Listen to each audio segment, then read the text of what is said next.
In this session, we are going to discuss about two-phase locking.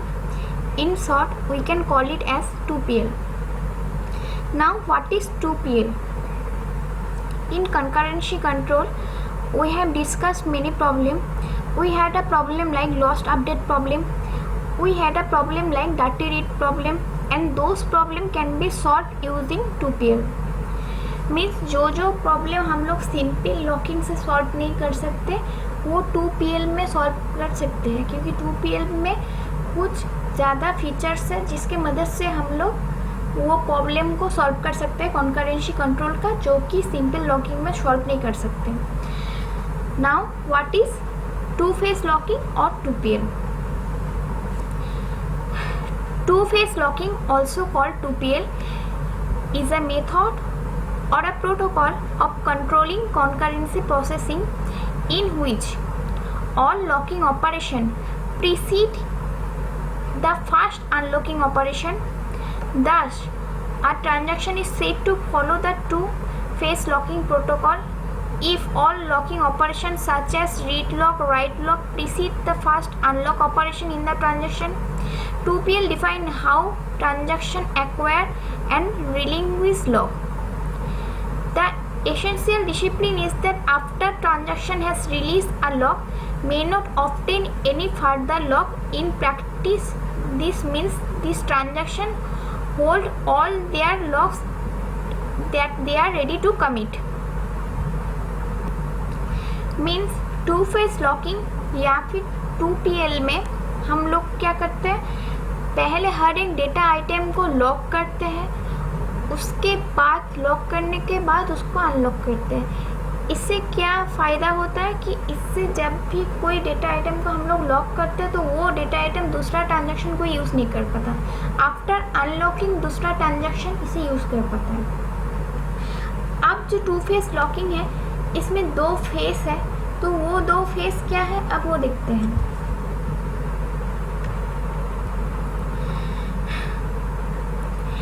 2PL has the following two phase. First phase is growing phase, second phase is sinking phase.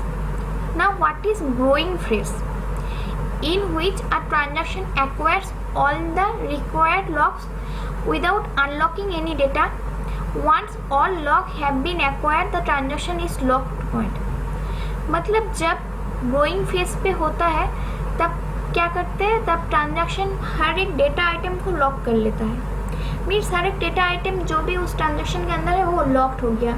तो ये जब भी हम लोग lock करते हैं तो इसको हम लोग कहेंगे ग्रोइंग फेज. एक ट्रांजैक्शन के अंदर जो लास्ट लॉकिंग ऑपरेशन परफॉर्म होता है उसको हम लोग कहते हैं lock point. And the second phase is shrinking phase. A shrinking phase in which a transaction releases all locks and cannot obtain any new lock. Means shrinking phase में जो हम लोग लॉक एक्वायर किए थे ग्रोइंग फेज में उस locks को unlock कर लेते हैं और सिंकिंग फेज में कोई न्यू लॉक नहीं ऑब्टेन होता. The above two phase locking is govern by the following rule. ये रूल्स को फॉलो करके दोनों फेज को मीन्स ग्रोइंग और श्रिंकिंग दोनों फेज को परफॉर्म किया जा सकता है. पहला पॉइंट क्या है, two transaction can not have conflicting lock. Means दो ट्रांजैक्शन के अंदर एक ही जैसा कन्फ्लिक्टिंग लॉक नहीं हो सकता.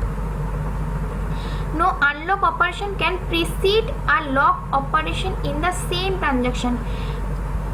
पहले लॉक ऑपरेशन परफॉर्म होगा उसके बाद अनलॉक ऑपरेशन परफॉर्म होगा. मीन्स कोई भी अनलॉक ऑपरेशन लॉक ऑपरेशन के पहले परफॉर्म नहीं हो सकता.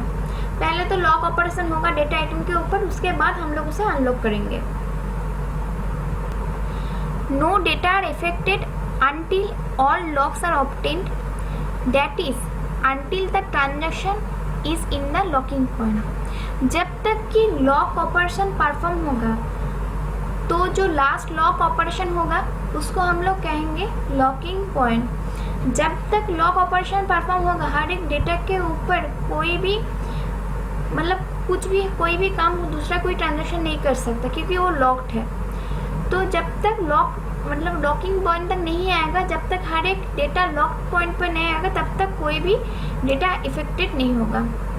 अब एक एग्जाम्पल के मदद से समझते हैं कि कैसे टू फेस लॉकिंग परफॉर्म होता है। देखो ये एग्जाम्पल है, इस पे 3 ट्रांजेक्शन लिए हैं, एक है T1, दूसरा है T2, तीसरा है T3। देखो T2 में पहला जो ऑपरेशन परफॉर्म हो रहा है इसमें क्या है, एस मीन्स शेयर लॉक।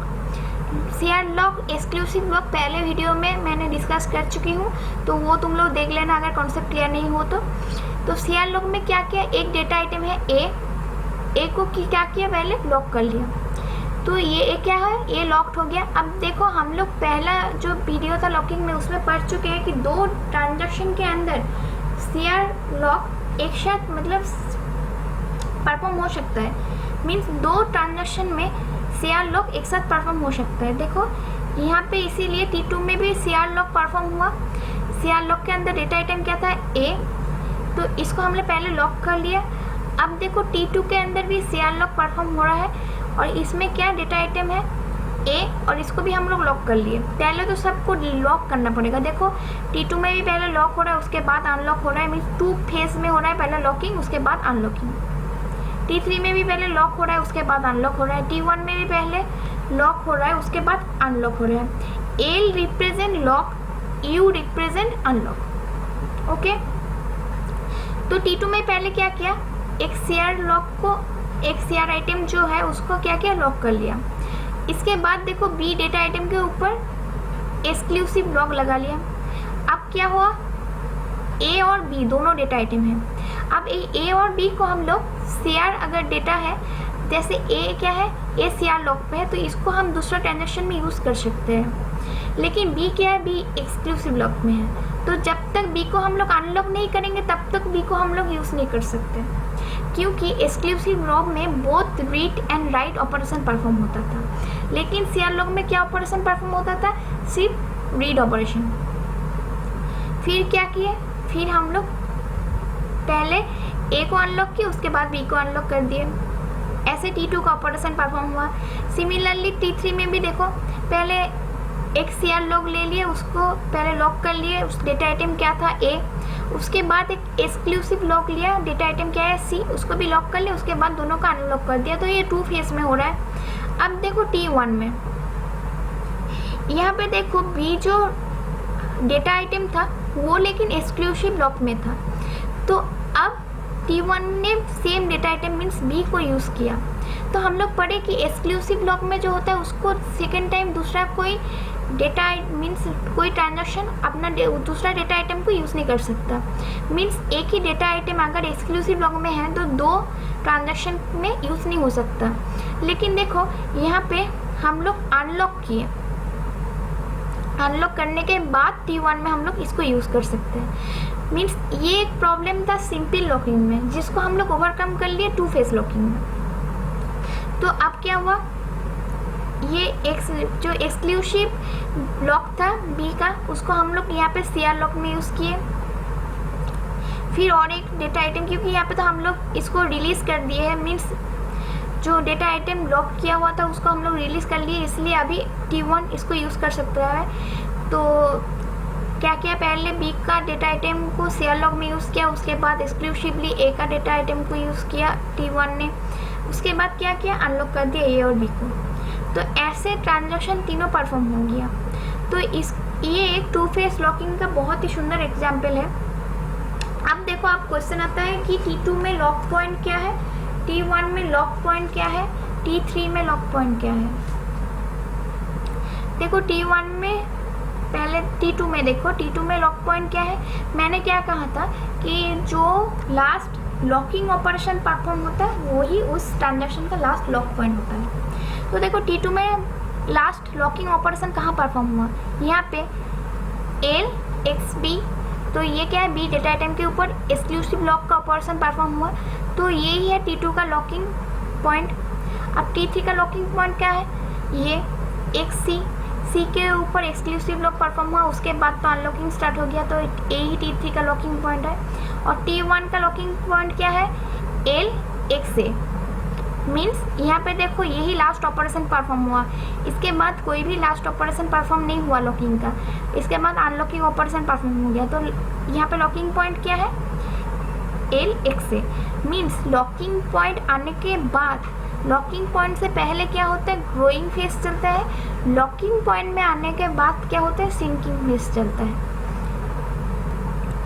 तो लॉकिंग पॉइंट के ऊपर बेस करके अगर हम लोग इस ट्रांजैक्शन का शेड्यूल निकाले तो क्या आएगा, पहले आएगा T2, उसके बाद आएगा T3, उसके बाद आएगा T1, क्योंकि T2 में सबसे पहले लॉकिंग पॉइंट को हम लोग फाइंड किए, उसके बाद T3 में लॉकिंग पॉइंट जो है उसको फाइंड किए, उसके बाद क्या है, T1 का लॉकिंग पॉइंट, मीन्स लास्ट में T1 का लॉकिंग पॉइंट आया जिसको हम लोग फाइंड किए।